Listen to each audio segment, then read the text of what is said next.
representative of ginormous armament company Rheinmetall. Hello, Oliver. Hi, Veronica. How are you? I'm fine. How are you? Yeah, not too bad. We are meeting just after you signing the joining of the Defense and Security Industry Association. What does this entry mean for Rheinmetall, and what benefits do you see in cooperation with the Czech industry? From my point of view, it's a subsequent and important step for us to become a member of the Czech industry. So after the founding of our Czech defense entity, so this was a logical next move. And what are the benefits? From my perspective, it's always good if you are a member of a community, because together we are stronger, and we would like to contribute to this organization, but also we would like to be visible for the other industries in the Czech Republic, so we can improve the cooperation. But Rheinmetall already had a factory in Ústí, in Trmice, but it was joined last year also by the Rheinmetall defense branch. Yes, so actually we have three companies in Trmice, near Ústí nad Labem, which are from our automotive branch. We are producing their pistons and doing services and so on and so forth. So, and with this idea of one Rheinmetall, this was actually also logical. So we have there more than 1,000 employees, and then now we just founded the company there. And from my perspective, this was also a very clever move because of the logistics. From Germany to Ústí, actually when you are in Dresden, it's just a less than a 1 hour drive, and then you are in Ústí, and then the next step is approximately 1 hour, you are in Prague. So for us, this seems like more or less an entry gate to the Czech Republic, both for running the proposal, for running the program, but also then for running on the long term the logistics. I see.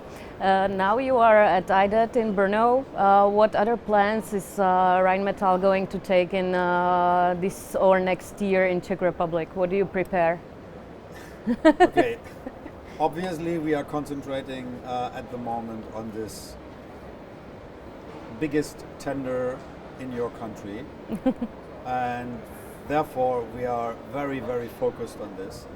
But also we are always looking on what is happening next to this tender or close to this tender. So what are maybe some other programs, some program that are supporting, and because we would like to create a real footprint in the Czech Republic.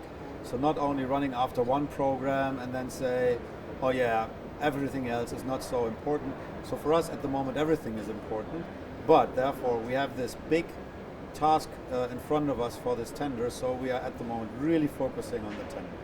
Okay, I will come back later to the tender because that's a very tricky theme, which we definitely have to talk about. But at the NATO days last year, you had brought the Lynx into Czech Republic, and it was very good viewed by the visitors of NATO days. Yeah. In here, you also have the Lynx, and from what I saw yesterday, also it brought lots of attention, also from the soldiers. Can you describe us the Lynx 41 vehicle and its, let's say, benefits and protection of the crew? Yes. So at NATO days last year, the Lynx was brought directly from a show in Australia and was airlifted to Ostrava, and so that was actually, so also the transport was a very big task for us. Yeah, I heard you used an Antonov. Yes, to bring it to Ostrava. And that was really good. And then the next step was we just brought the Lynx back to Germany and then flew it over to AUSA, to America, because there's also a program running like that. So it was actually a very big task. So to IDET we brought the Lynx again, you can say. So what is the difference? So this Lynx that we present here at the show is actually already customized to, let's say, what we think are the Czech requirements. Oh yeah, you had the motto, Checkmate Lynx. Checkmate, yes. And we have integrated a lot of components from Czech suppliers So actually the customization was done here in the Czech Republic already. And that was not just for show, that was just because it was a logical move. Doesn't make any sense to move any equipment from the Czech Republic to Germany and then transport it back. No, the more clever move was bring the Lynx here and then integrate the stuff. And I don't want to mention all the companies that have supported us because I will forget one. And therefore we are completely happy with that. So there, what we see here, that's really a Lynx that has already some Czech DNA infused. When it comes to the protection, protection is very itchy. Because nobody wants to talk about this, nobody is allowed to talk about this because it's national secret, and this is good. So there's a lot of talks, there's a lot of people are thinking about what could be. So we think that the Lynx has a very good protection against asymmetric and symmetric threats. So even if you are going to maybe to an urban peacekeeping mission, or you go to a peer-to-peer conflict, you will have a well-protected package so that the soldier has the best survivability ever. I see. You mentioned also that you you flew the Lynx to America. Yes. Concerning the Czech biggest tender, of course, one of the things which shows the qualities of the vehicle is that other countries are interested into it. I heard that you will provide Lynx to Australia. Can you give us more information about that? At the end of the day, or the other way around, put it in a nutshell, there are a lot of modernization programs going on around the world. Especially a lot of them here in Europe, because over the last years we have identified that it's not that we can live happily ever after, but we have to do something to secure our freedom and to secure ourselves. And the same things are going on in Australia and the US. Yeah. So in Australia, let's say outdated M113 fleet is going to be replaced by a new product, and this is also a subsequent step to the Land 400 Phase 2 program, where they have replaced their 8x8 fleet. Now they're going to replace their tracked fleet. So the size is a little bit more vehicles, like over 400 vehicles in Australia. Also That's some impressive. variants, but let's say the key requirements are more or less comparable to what we have discussed here in the Czech Republic. When it comes to the US, they are looking for the replacement of their Bradley fleet. And the Bradley fleet of the US Army is enormous. It's like more than 3,000 vehicles. And let's say it would be nice to have the same program here in the Czech Republic, but the size of the US Army is just way bigger.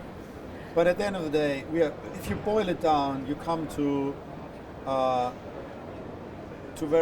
few key requirements. It's the modularity, it's the requirement for a man turret, and it's also the protection for the soldiers. Of course, there are some local differences between what the US is looking for, what the Australians are looking for, and also the Czech have some special requirements. But more or less, everything fits very much to the modularity and flexibility concept Of the Lynx. Yeah. I get it. Would you tell us what are your main advantages if we compare Rheinmetall to the other three competitors in the Czech IFV tender? That's rather tricky question, because all our contenders, they are high quality companies, very present on the market, and they know what they are doing. It's really like we are dealing with the pros. That's like Premier League, so any team can win.